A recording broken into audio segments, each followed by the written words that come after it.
Hey there, tech wizards. Or should I say, soon-to-be tech wizards. Today, I'm going to walk you through how to download Zoom.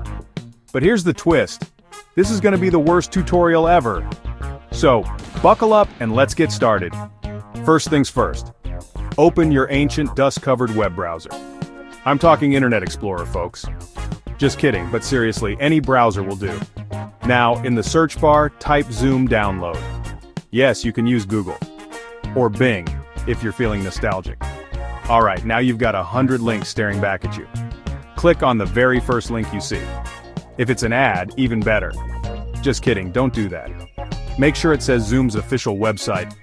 We don't want any Zoomerinos or Zoomish imposters here. Next, find the download button.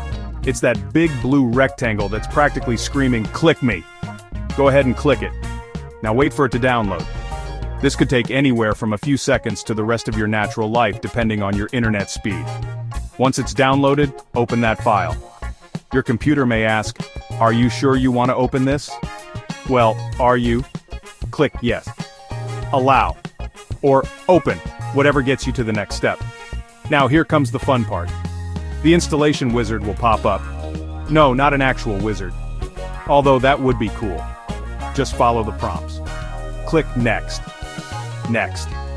And install. And if you get lost, just remember, when in doubt, click next. Alright, your Zoom is installed, but wait. Before you launch it, make sure your camera is pointing at your forehead. I mean, what's a Zoom call without a good forehead shot, right? Alright, you're all set to go.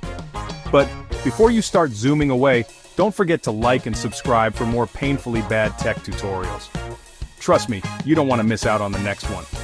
Until then, happy Zooming. See you on the next video.